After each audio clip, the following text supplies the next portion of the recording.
Check out the developing fashion craze. I'll bet your kid is gonna want one of these spiffy shirts featuring different groups that would happily shoot your kid in the face. It's not G.I. Joe on this shirt, it's Jihad Joe. You don't find it ironic that people who hate America, both foreign and domestic, are able to use commercialism just as effectively as American patriots can? I think what's happening. Propaganda.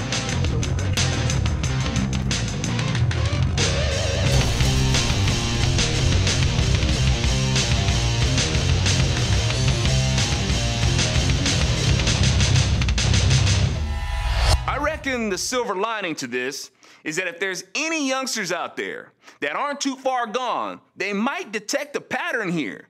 Because there's gonna be some goofy kids who think it's gonna make them look cool and in the know and really enlightened. They're gonna look fatwa fashionable as they sport these hardcore looking figures who are really fighters for what's right.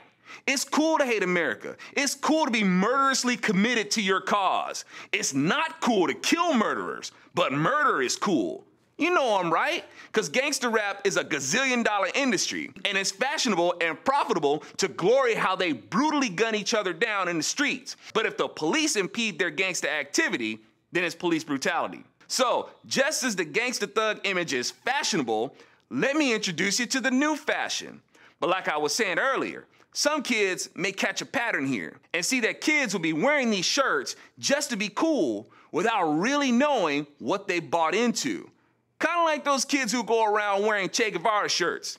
Maybe some of those kids who wear those Che Guevara shirts will have an epiphany when they see these shirts glorifying Islamo-fascists and think those people are evil and people are glorifying them on their shirts, and maybe, just maybe, they'll associate that with the image of Che Guevara on their shirt. Maybe they'll realize that he wasn't a hero, he was a murderer. Now, if Hitler was on that shirt, it wouldn't sell very well. Because he's white. White murderers are the only ones that are evil, not other races. I personally think that all murder is evil, so I don't care if it's Hitler, Mao, or Idi Amin. But y'all, the fashion of the very things liberals hate is coming. The very thing they hate is what they buy into. They hate the New World Order, yet they're globalists. They hate fascism, yet they pride themselves as being tolerant and diverse because they're open-minded about Islamo-fascists. Now, when the New World Order comes, who do you think is gonna sit at the top of it? Might be them Islamo-fascists who y'all think are so cool. And how convenient for them that they have the Obama administration to help them along with that. And in order for them to achieve this New World Order, y'all, they're gonna have to use very coercive means to control billions of people. They will have to mark people to keep them under control. They will monitor everything you buy and sell. Every transaction you make, communication-wise or commercial, will be monitored. We're watching it happen now. The book of Revelation is not lying to you. And if you do not accept that mark, you will not be able to buy or sell. You also won't be able to communicate in a contemporary fashion. You will be seen as traitors to the state. You'll be executed. Islamo-fascists have already demonstrated how they feel about people that don't comply. When I first read Revelation, I figured, well, I'll believe it when I see it. And if I'm wrong, I just won't take the mark. And they can just cut my head off. Quick and done. But Islamo-fascists don't do that. They saw people's heads off. The agony and horror won't just be the cutting through flesh, but choking on the blood as the victim is butchered, like the pigs they hate. The Bible has already forewarned us of these things, and the events that are transpiring are showing us that it's coming. And the ones who don't believe it are the ones who are unwittingly ushering it in.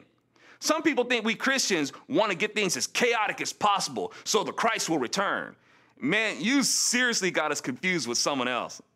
Christ in no way will be pleased with us for creating chaos for our own selfish desire for him to return. The right work in his sight is to make peace where we can. We're not called to make chaos.